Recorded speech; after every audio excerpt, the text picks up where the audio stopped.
I started getting a following, and I told you at a certain point, people start to just you can never please anyone. And the feedback, the advice I got was never back down.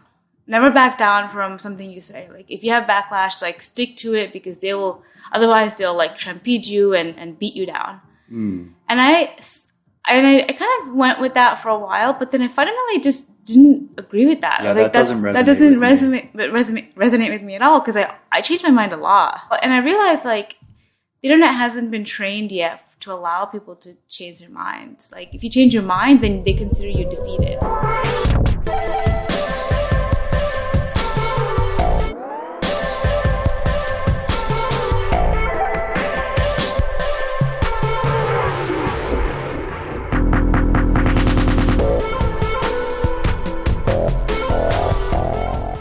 Welcome back to another episode of the Look Up podcast. I'm your host, Mark Weinstein. Really, just like every time I leave one of these interviews, I am feeling so full, so grateful to my guests. I learned something new. This has just been such a wonderful experience. I don't know what's going to come of it, but it's so fun. And I've gotten in the habit now of trying to record these intros actually right after I speak with my guests, so that everything is fresh in my mind and I'm kind of riding off of that energy. So hopefully you guys notice a difference in this introduction. So this interview you're about to hear is with Preethi Kasireddy. Preethi is the founder of a company called Troost. She is incredible, extremely intelligent. She was a partner at Andreessen Horowitz prior to joining Troost and worked on many interesting deals over there. And then she decided to quit her role in venture capital and become an engineer. And she worked at Coinbase for a year before diving down the path of entrepreneurship and building her first company. And of course, this show, at least the early episodes, are very much focused on our interactions and relationship with technology and how that's impacting our day-to-day lives. And Troost is a company that is trying to turn the social media model on its head. And instead of follows and likes and people attacking each other personally, it is a platform developed to promote the quality of content. And users have to put some stake, some skin in the game in order to participate, which makes them less likely to randomly attack strangers. And I think the fundamental thing to note about Troost that I took away from this is it's promoting conversation rather than what I consider to be connected monologue that we see often on these social media platforms, which were marketed to us as tools to connect us, but in a lot of ways have actually torn us apart. And so I'm really excited to see what happens with with Troost, with Preethi, and companies like hers that are trying to flip this model on its head and use technology to bring us closer together. So that's enough out of me. I think I've spoken too much already. I'm posting key information and links in the show notes. So I hope you enjoy this episode with Preethi Kasireddy.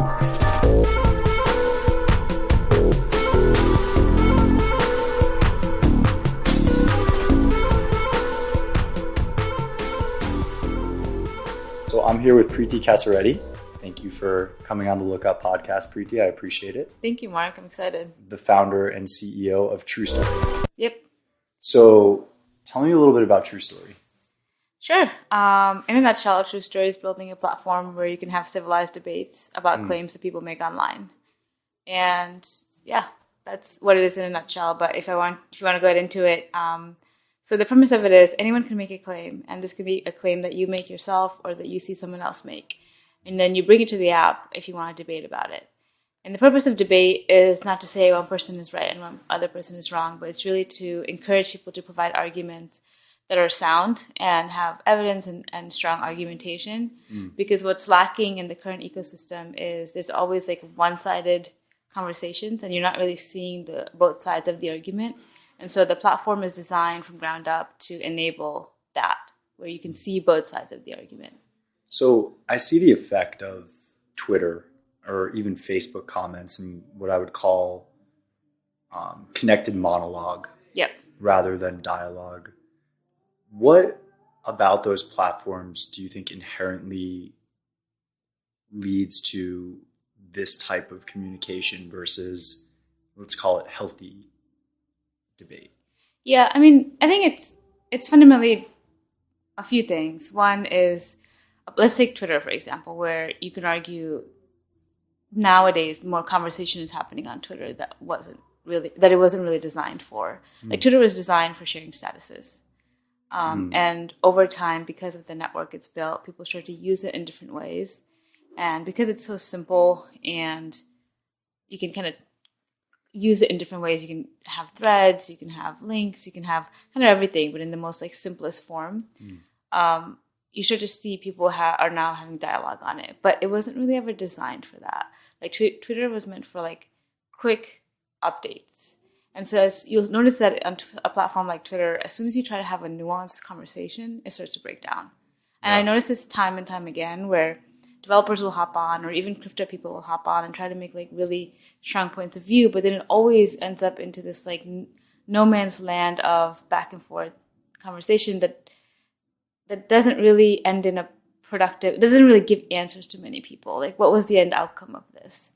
And I've seen so many times on Twitter where people will start a conversation and they'll be like, I can't really answer this here. Twitter's not the place to do this. Let's do it somewhere else. So let's take this offline.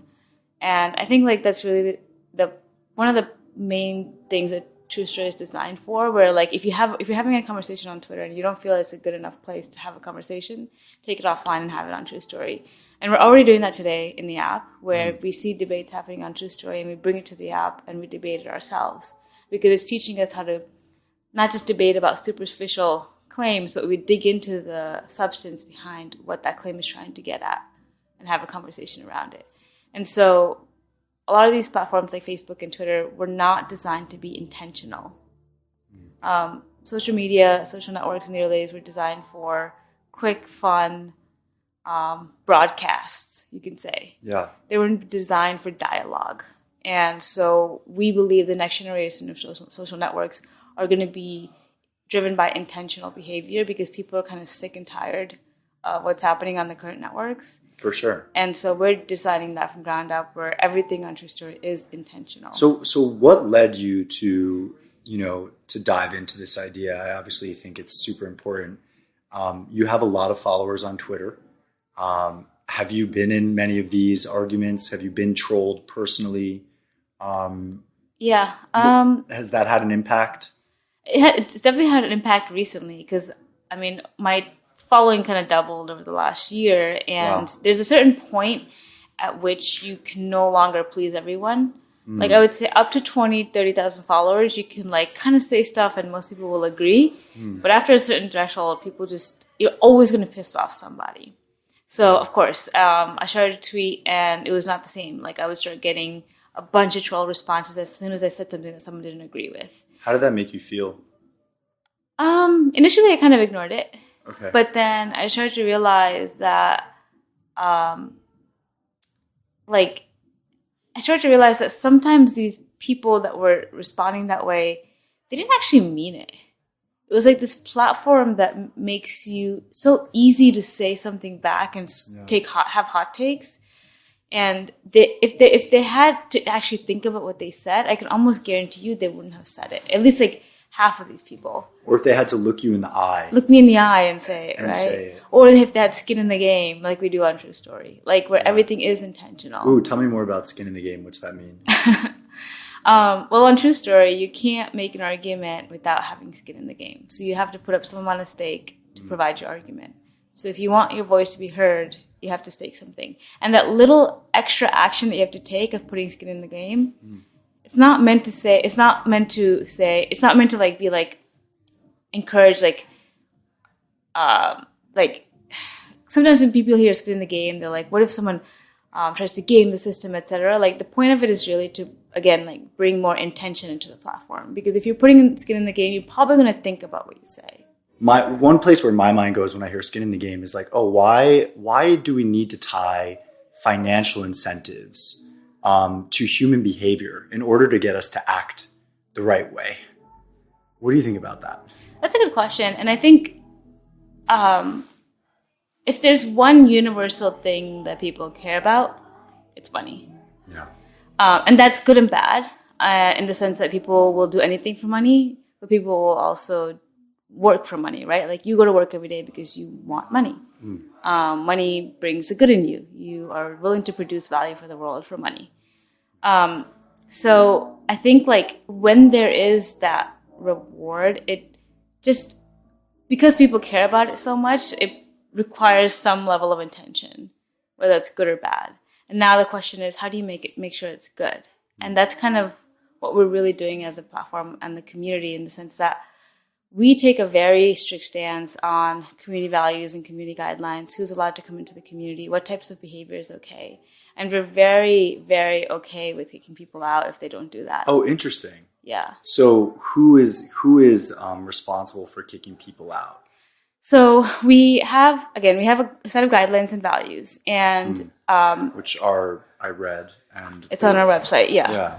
And I'd love to talk about some of those as well. Yeah. And right now, it's kind of the early community that's responsible for deciding these kinds of things. So far, we haven't had a single incident of someone doing something malicious at all. In fact, it's been beyond amazing to see how well they actually conform to the values. But what we're going to be doing is, on the platform, there's something called cred. So users earn cred for providing good arguments that other people rely on for their own stake. So let's say I make a claim and I type in a really good argument for why I either back or challenge this claim. I can earn cred for that argument if other people base their stake on my argument. So you either create a new argument or you base it on someone else's. So people that really believe in or agree with the argument that you're making can then stake their own, not cred, a different token. True stake. Their true stake on you, and you gain cred. Yes. So it's almost like it's a new reputation system built around the quality of the content that you produce rather than the way that you look, as is sometimes with Instagram, or how snarky you can be, as is sometimes with Twitter, or sensationalist, as we've seen.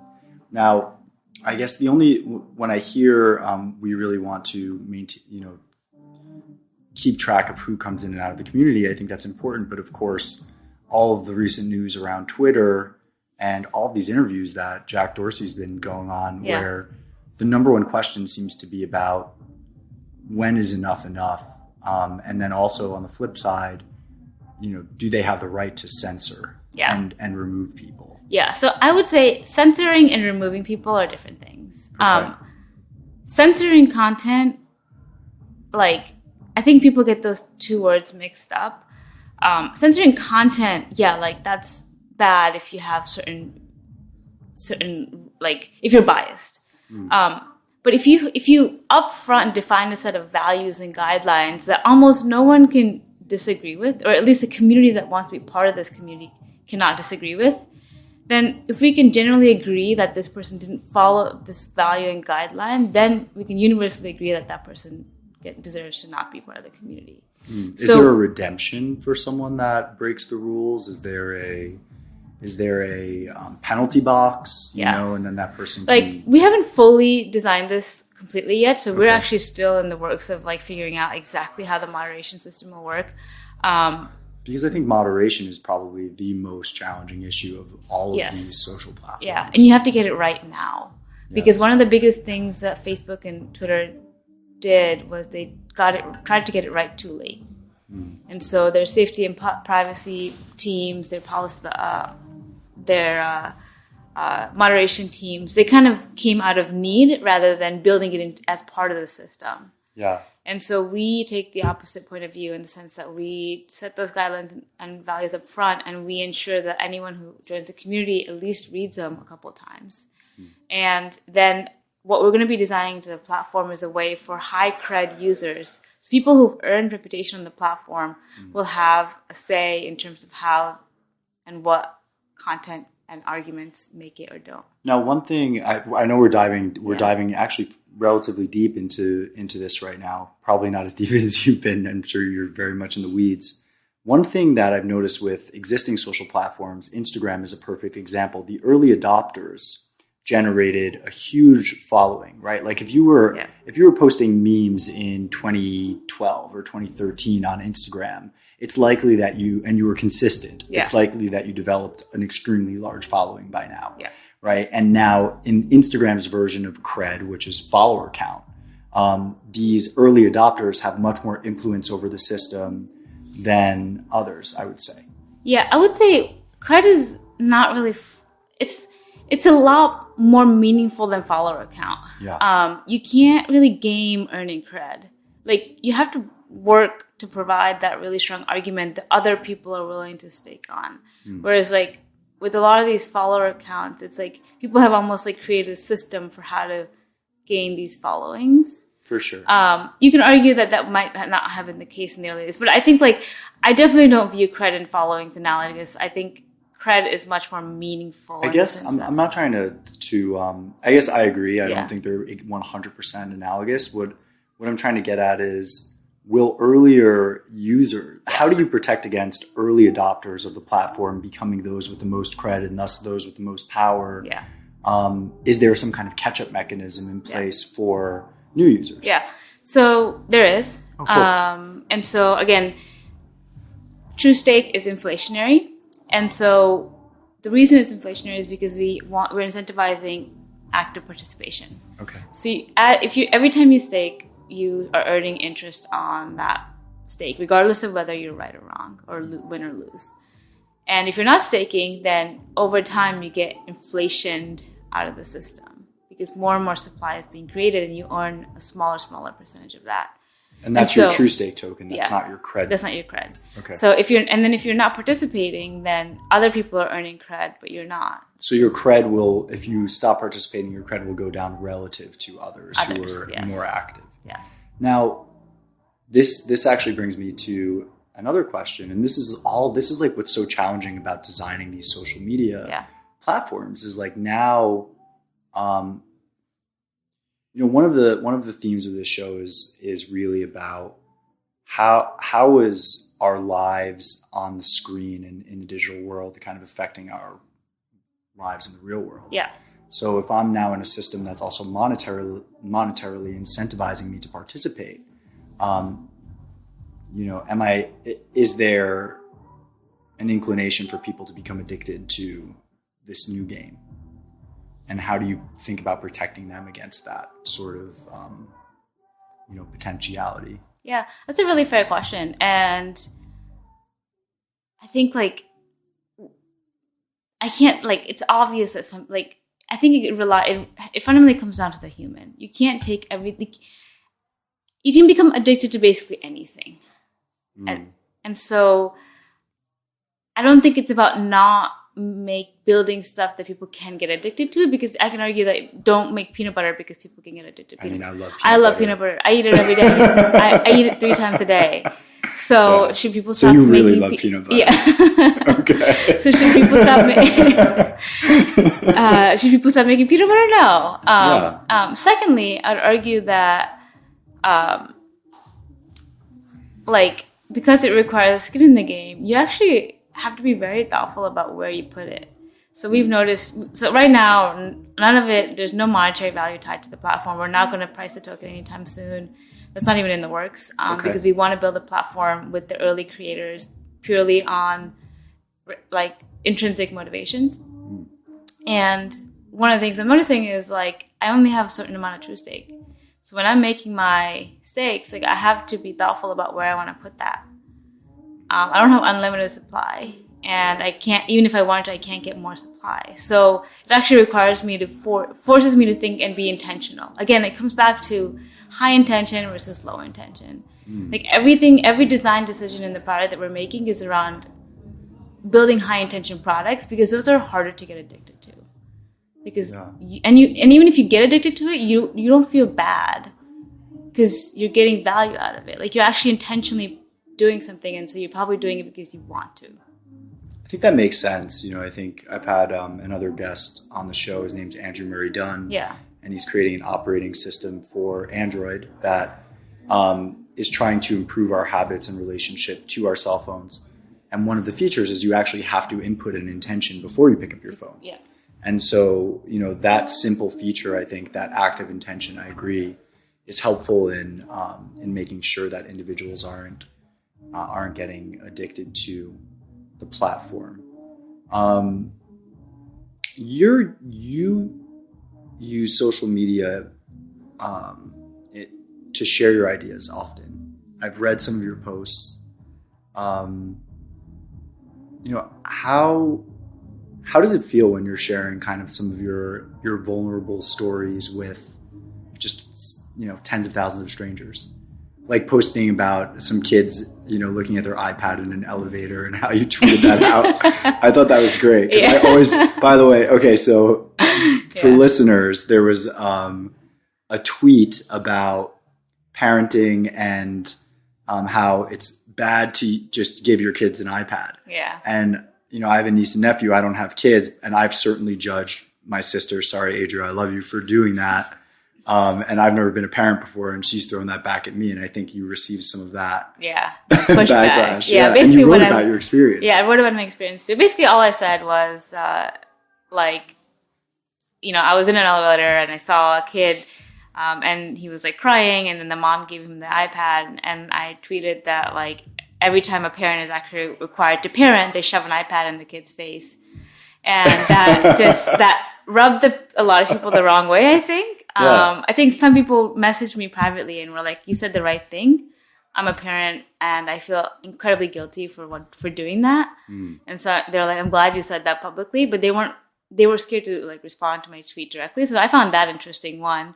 Oh, cool. Two, I wonder why they didn't want to post that publicly, because they were afraid of the backlash. They were afraid, and whereas because a few parents responded and be like, say the same thing when you have a kid, kind of like the typical backlash.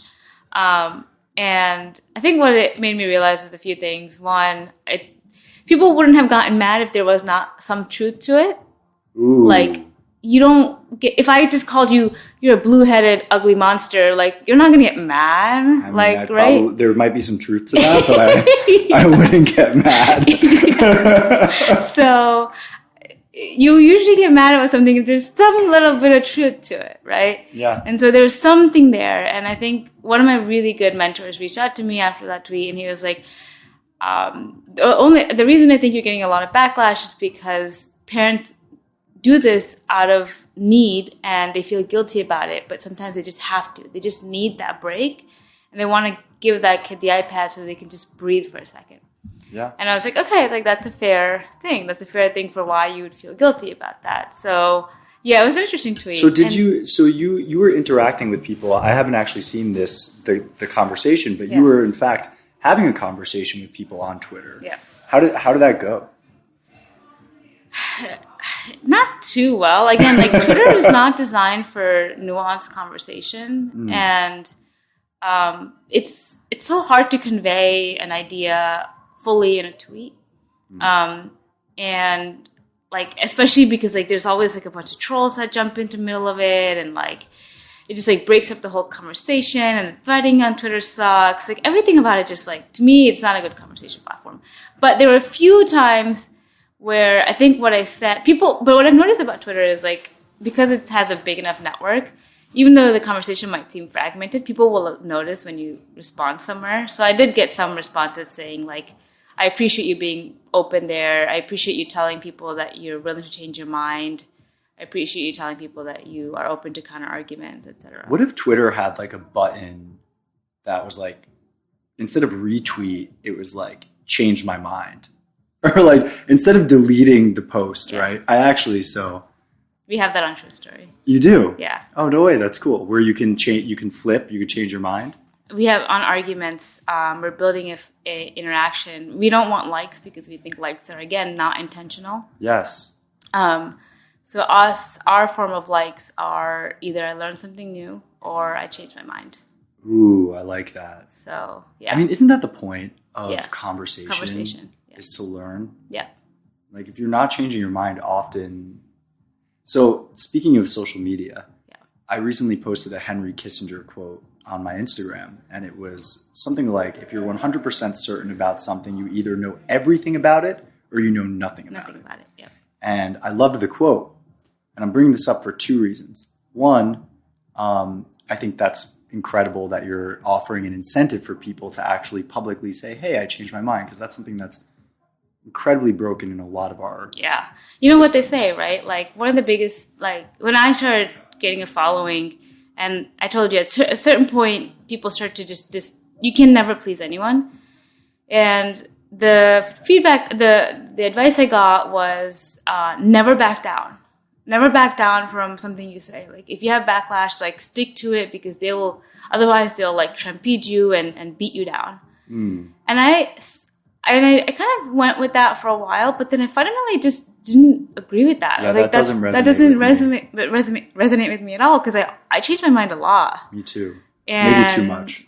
I was like, that's not cool. And I realized, like, the internet hasn't been trained yet to allow people to change their minds. Like, if you change your mind, then they consider you defeated. Well, I feel it's not so the internet to me and a lot of these applications are just an extension of human problems. Yeah.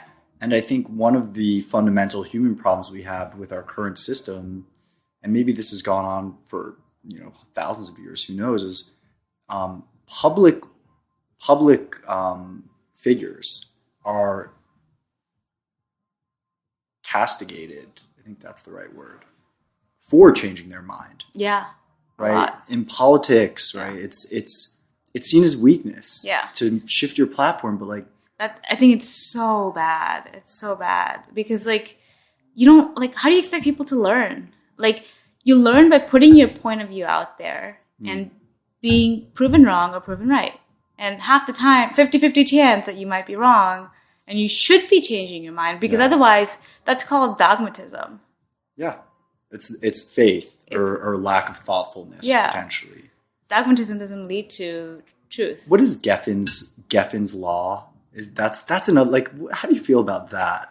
What is that again? Can you remind me? I think it's Geffen's law. I'm not sure, but there's some people, especially in the crypto industry, that are like, I use Twitter with Geffen's law, which is like, I'm going to post the incorrect argument intentionally so that people respond and react, and I can discover the correct answer. Oh, yeah. This is like the unpopular opinion thing that's trending on Twitter these days. Oh, really? Yeah, it's like... Yes. I think, I mean, that's really what, again, like what we do on the True Story platform, where,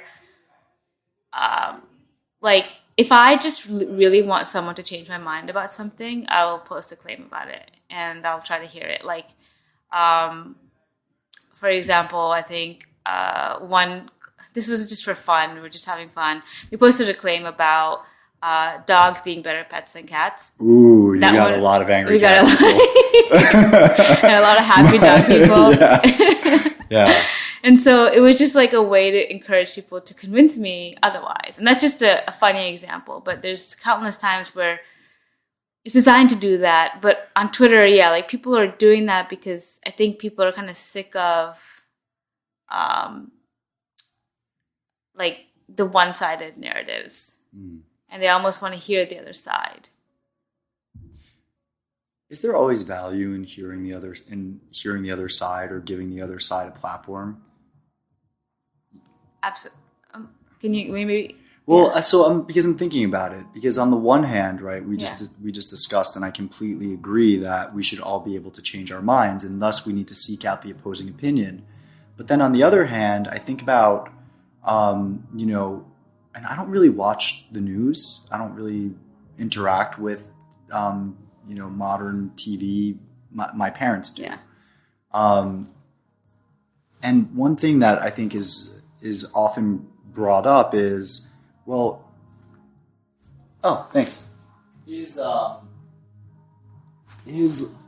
like a platform like Fox News or MSNBC or CNN even culpable for promoting false narratives because they always want to have this side against that side. And thus they bring, for climate change as an example, right? I don't really talk much about politics on this show, but they bring on one pundit who's a scientist, and 100% of scientists believe that climate change is real, and then they bring on this other guy who's a flat earther, and he's like, how can we talk about climate change? We don't even know if the earth is round, right? And so in that instance, CNN or MSNBC or whoever is creating debate, but also elevating this gentleman to the status of the scientist who's done, tens of years of research on this. Yeah. So that's why I'm asking, like, is it always good to have that other perspective? I guess it's a loaded question because I'm almost answering it myself. I think when I say other perspective, like, let's take flat earthers, for example. I'm fascinated by flat earthers. Yeah. I've been, like, observing that community for a while, and I think it hits home to me a lot because one of the biggest things I fundamentally learned in building True Story is one of the biggest problems I see in the 21st century is lack of critical thinking. And all these, like, my thesis on all this is it's not a fake news problem, it's a critical thinking problem. People fundamentally have forgotten how to think about the information they consume. And I know this with data and objective data points because I've been trying to build this community for True Story, and it's a numbers game. If you bring 100 people, about 10 to 20 people can actually critically think. And it's not that they can't do it, it's just that that's not the muscle that's trained in modern day schools and modern day social networks. And so the flat earther, if you look at any of their arguments, you can pick apart the argument because there is nothing. There is no argument. It's just purely belief and propaganda. And that doesn't fly on True Story. So what is critical thinking? Critical thinking, how do I define it? Yeah, that's a good question. It's the ability to think. I'm trying to find the best way to do it. I know, like I think I know what it is, but it's challenging to define, and without defining it, how do we identify how to improve it? Or it's the ability to provide a sound argument by looking at the argument as a whole. So, now, you have to understand your own biases going into the argument. Like, what do you know? What do you not know? What do you believe? What do you don't believe? So you have a holistic sense of how you're going into this argument. What are you presenting, and what are you missing? And so, if someone can actually do that, they can critically think. And we have like a rubric that we created for what is a good argument. I'd love to see that. And we give it to our community because it just provides you a framework for are you hitting all the points. But typically it's like, can you understand your own biases? Can you construct the argument? And then can you talk about what's missing from your argument? Can you see that? And if you can see that, then you can critically think. So why do you think that we lack critical thinking at a broader level, or it's, that muscle's not being trained? I mean, one, it starts from just schools. Like, schools don't actually fundamentally teach critical thinking, I've realized. They focus on rote memorization. And it's mind-boggling to me how many people graduate college and don't know how to critically think. They're basically just like robots walking around. Secondly, modern day social media, like, what does it incentivize you to do? It incentivizes you to consume. Boom. It never incentivizes you actually to pause and think about and reflect. So you can sit on Twitter and think that you're learning because of all this information pouring into you, but how much of that do you actually remember a week from now? So I liken it to junk food. Yeah. Or eating in general. Yeah. Or breathing, right? Like, we take a deep breath. Imagine if we just had a continuous inhale. Yeah. Or we just never stopped eating, right? Yeah. Like, that's how I feel about this information. I call it crypto brain. Yeah. I think it's worse. I think it stretches far beyond just the crypto industry. Yeah. But it's this kind of overindulgence in new information rather than taking the time to process. Yeah. How do you structure your day or your life even in order to emphasize that critical thinking? I limit my social media usage. Like, and I think it's also intrinsic. Like, to be honest, like, I don't go on, there's very few times I go on Twitter, I'm like, oh my God, I learned something so new. Like a lot of it's just like, like I probably would remember it like a week from now. Like, so, you know, like, and so I've been trying to limit, A, like you limit how much you actually consume. B, I basically have hours of the day where I literally just think. Like, I'm not even lying. Like, I literally, like, block off hours to just think. I love that. And because if you're not thinking, then you're probably not doing the right things. Do you have a structure for the way that you think? Do you start with a question, or do you allow your mind to just float? I think everyone's different, and I think everyone should not everyone should emulate me, but me, I let myself float because I'm introverted. I'm already very in my own brain a lot, in my own head, and so I can kind of just follow my logic and figure it out. But some people, my boyfriend is an example. He's an extrovert, so for him, he has to discipline himself to think, basically. Yeah, he has like the list, like this is what I'm going to think about now, yeah. or a question to ask. Yeah. I like to start with a question. Yeah. Although I have to admit, I don't allocate enough time for emptiness. And, you know, even one thing I've been thinking a lot about recently is even this, like, you know, I consider myself a yogi, and this meditation movement, right? This mindfulness. It's perverse in its own way because it's like filling empty space with something, which is meditating. Meditation, yeah. Right? Instead of just allowing there to be empty space. Yeah. Does that make sense? Yeah, no, I get it. And like, I actually don't meditate. Okay. You go to the gym though. You lift weights. I go to the gym every day. And that I would argue that I'm naturally pretty zen in the sense that I don't have anxiety, or I get, you know, enough sleep every day. I eat every day. Very jealous. I'm a garden variety neurotic. I swear, you couldn't tell. Really? Yeah. Wow. Yeah. And I go to the gym every day, and so that's where I release all my anger and whatever. But I think the trend in meditation is fascinating because it also aligns with the trend in psychedelics. Ooh. There's something massive going on. There's a massive shift in human psyche going on that all of a sudden meditation is taking off and psychedelics are taking off. Yes. And I think what I think it is people just want a break. People are so over inundated that they just want to break. They want to escape. They want to escape from this like world of infinity that they feel being thrown into them. World of infinity. And their brains are not able to stop unless they do psychedelics or meditation. Well, it's crazy because, you know, like we think about technology in terms of progress. Yeah. And we've progressed to a state of, instead of the technology that we use being able to make our lives easier, they've instead tethered us to perpetual stress, I would say, because there's constant connection.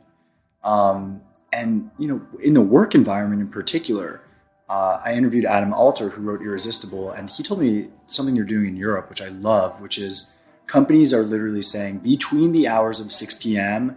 and 6 a.m., we're shutting down your email.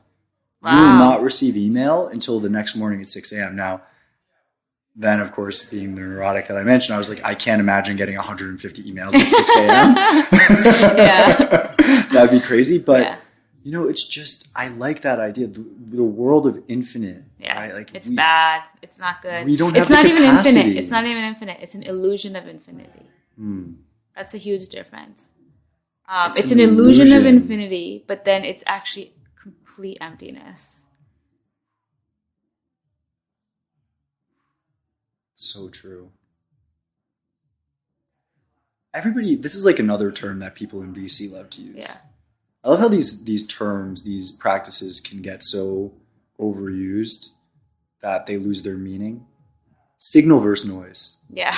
That's where my mind went when you mentioned this. Yeah. And then I'm just like laughing at myself for thinking about it. No, signal versus noise is actually a very powerful way to think about stuff, right? Like, and it kind of applies to a lot of things I've realized. For example, even on True Story, like with things being high intentional, like I said, with the likes versus not having likes, like we decided against likes. because we felt that was noise but not enough signal. Mm. And everything we do on the platform, we want it to be signal and not noise, or as much as it can be. So I think, yeah, like it's a very powerful way to think about stuff. And same thing on Twitter, right? Like but most of it is noise. It is. I wouldn't even call it's like air, and we're so inundated. Yeah, and like one of my this is kind of tangential but related. I still remember something my ex-boyfriend told me, where he was like a prolific reader. He read books like every day. And he found this one book by Marcus Aurelius, Meditations. Ah, so wonderful. And he finished it. Like, he was just like captivated by it, finished it. And I think he told me, he was like, I don't think I have to ever read another book in my life. Like, basically it encapsulates every self-help book, business book, everything in one. And I was like, that's so true, because like sometimes like all of this information is not new. It's just like repackaged stuff thrown at you in different ways. And that's why it feels new, because it's coming in new formats, new time frames, new everything. And like, it's so on point. You know, like I think I was listening to a podcast actually recently. It probably was Farnham Street with Shane Parrish, and referencing, you know, if you haven't read Adam Smith, yep. Like, what's the point of studying economics, right? Like, and this is another VC term that's overused. Go back to first principles. Yeah. And that makes sense, right? A lot of this stuff is known. A lot of the fundamental truths of life have been discovered. Yeah. And we are just Yes, that's why so one practice that I have that I love is I try to read a passage from the Gita every now and again. Yeah. And I feel like that book is so packed with truths. Yeah. I'm actually planning potentially to give a TED Talk. It's awesome. And yeah, it's cool, but I have a lot of, you know, self-awareness about it. Yeah. Because I think that's a platform that is a perfect example of signal and noise, or repackaging, repurposing. And, you know, the reason I bring it up is because there is some power to the repackaging. Because maybe that the way that you repackage it, like the way that you have kind of identified some of the things that I've been thinking about in your own words, have sparked these little ahas for me, and hopefully for others that are listening. And so I think maybe that's why we continue to do it. But then it's like anything else, when it's taken to an extreme, then it's like, oh, it's another TEDx talk about following your passion, you know, and doing a podcast and quitting your job and like do as I do, you know. And it's also because like they're like all these repackaging of information, it fundamentally serves a human. It doesn't serve a human need. It's serving something that humans think they desire. So it's like almost like taking advantage of humans in a way that they don't even realize is happening. How would you explain the human mind to someone, or the brain? It's a loaded question. No, it's not loaded. Yeah, what do you mean? It's not loaded. I mean, I have my own, maybe the definition of loaded is if I have an answer, but I'm curious to hear what you think. So I'll share with you how I think about it.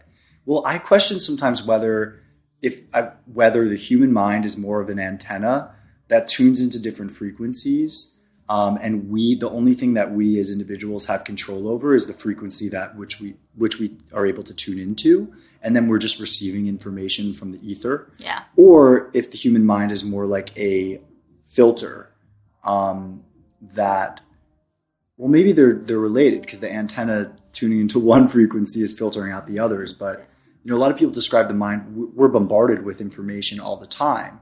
And in the natural world, our mind filters out most of it because we could never process what we receive. In the digital world, it's like, we just don't have that ability. So how do you think about it? I definitely think about it in the way you described it, in the sense that you become everything you think.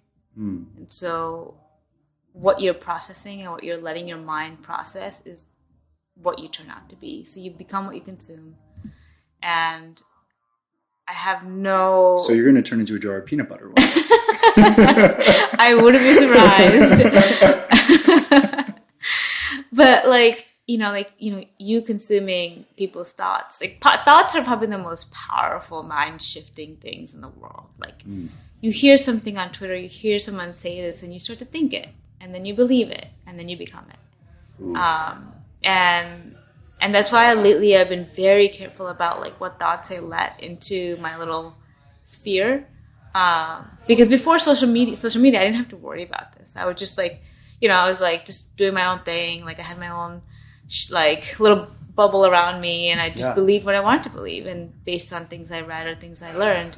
Whereas like now you're so influenced by other people's thoughts, because it's, especially Twitter. Twitter's like this thought factory, right? Like it's these people going online and saying what's truth, and so it's so easy for you to just become what you see and hear. And you've been a VC before. Yeah. And, I'm doing that now aside from this. And, it's almost even I probably cannot even identify what is an original thought. Yeah. Maybe there's no such thing. Yeah. And I don't really, it's not even about being original. Like there is no original thoughts. Like there's very few original thoughts. Like I said, everything can be boiled down to one Marcus book. Aurelius. Yeah. Exactly. Which meditations is powerful. Definitely. So I think a lot of it is like whatever form works best for you, right? Like you might experience a thought differently. You might experience a thought by learning it through experience. Another person might experience that same thought by reading it, whatever it is. So I don't really care about originality or the lack of originality, because that's never been the case. There's very few things in the world that are original. It's more about, does it add value?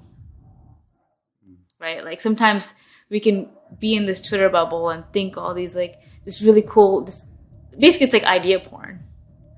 And not only is it idea porn, it's like idea porn with a feedback loop that can really boost that ego that then wants to go out and share more of that idea porn. Yeah. Like yesterday I posted something that I posted something about like sharing openly and how, it's had a really positive impact on my life because more people that I resonate with have entered my life as a result of that, which is true to me. But then I have to admit, I was going back because all of a sudden people were retweeting it and liking it. And I was like, wow, then it almost becomes a caricature of itself, this idea. Yeah. And it's such an interesting way to feed our egos, and that's why I'm intrigued. I'm really excited about this experiment it's an experiment in a lot of ways, what you're building. Yeah, right? To everything see is an experiment. What happens when you remove some of these maybe feedback loops that were thought out through behavioral design to keep us coming back, or maybe just weren't thought out enough. I just love that you guys are in here in your little idea factory, churning out, okay, like how can we improve this? Yeah. And look, it's not just us, right? Like I think it's beautiful because it's also a community telling us what they want. Like people, when I say people are sick of traditional social media, like I mean it. Like people are, one of the biggest reasons people join is because they are sick of some of all the exact things we talked about with Twitter and Facebook and other platforms. And so they come to this platform because they want a new, fresh way to do stuff. And they will even tell us when we're going too far in the engagement route.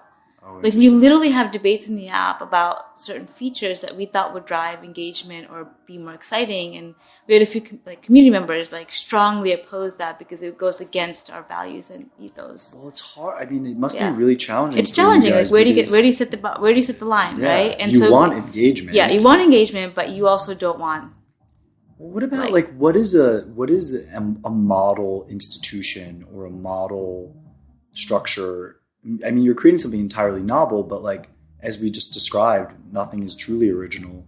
What is almost a model structure or institution in the analog world that could be inspiring to a true story? Interesting. That's a good question. I haven't thought about it in the analog world. Conversation. Yeah.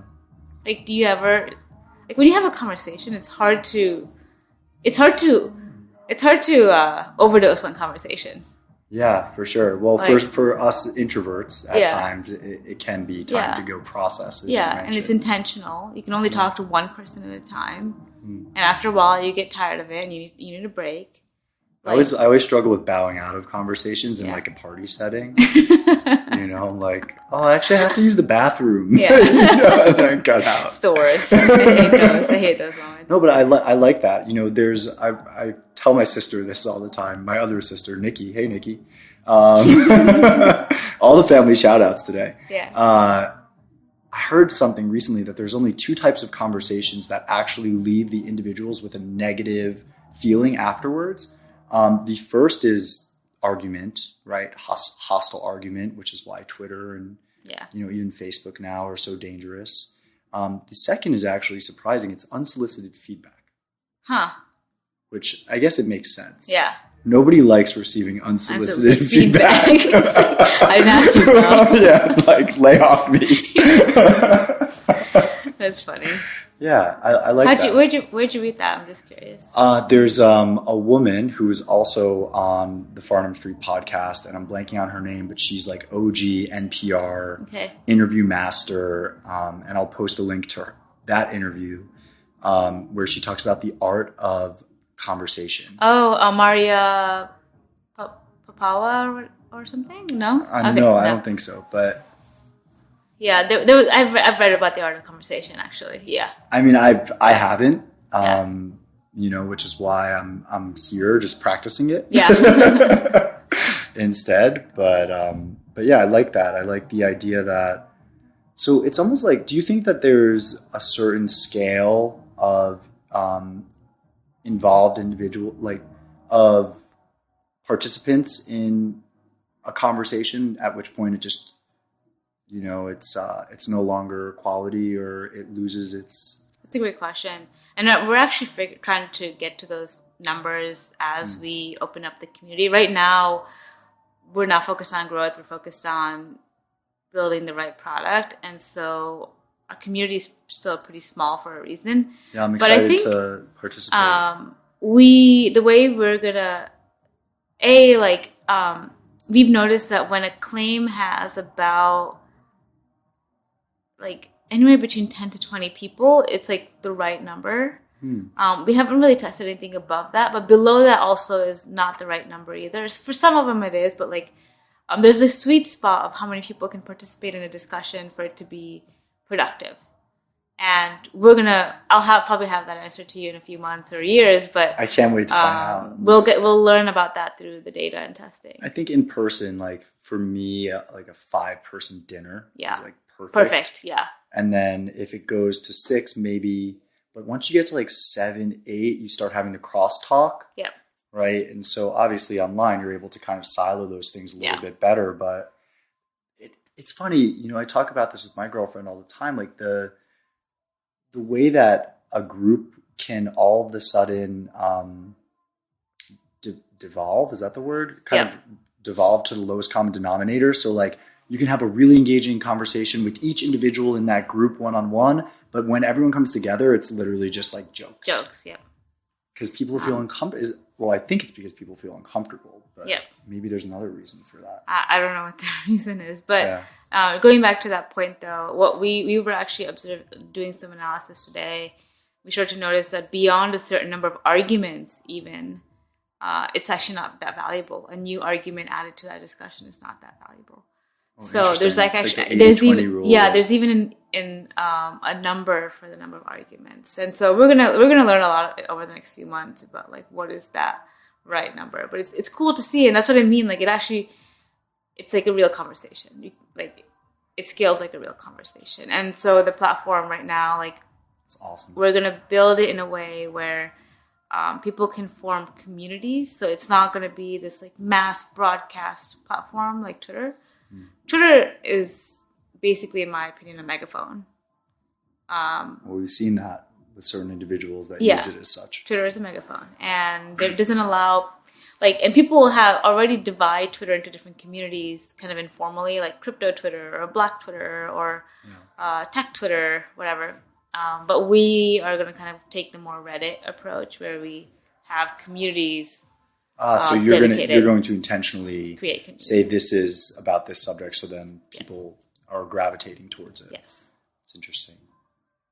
Because I just don't believe. I think one of the biggest realizations I've had with the previous generation of social network it was all about scale and mass, and that doesn't always lead to the best outcomes. So would you say scale is kind of the issue with these existing social media platforms?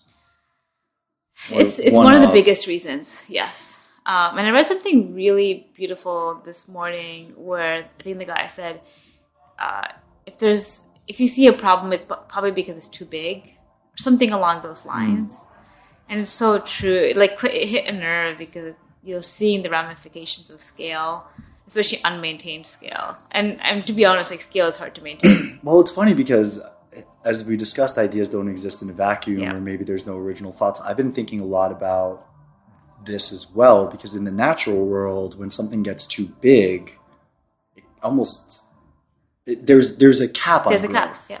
And there's no cap on growth in the digital world. As you said, it's the world of the infinite. Yeah. It's the infinite world. And so it's unnatural. Yeah. How large these platforms have become. Yeah. Now the $1 billion question or $1 trillion question, I guess, is whose responsibility is it to say when too big is too big, or does the thing just collapse in on itself? Yeah.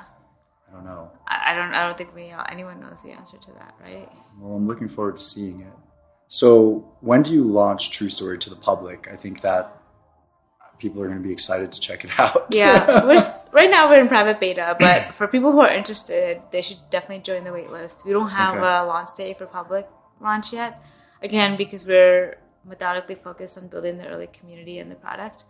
But we are waitlisting users, inviting users every week, so definitely join the waitlist. And how can people find you? Twitter. Twitter? Yeah. And then True Story one day. Twitter, I am Preethi, and then, True Story. Cool. Yeah. Thank you so much for your time. Awesome. This was fun. I feel like I learned a lot. Thank you. This is awesome. Good job. Yes, thanks. That's it.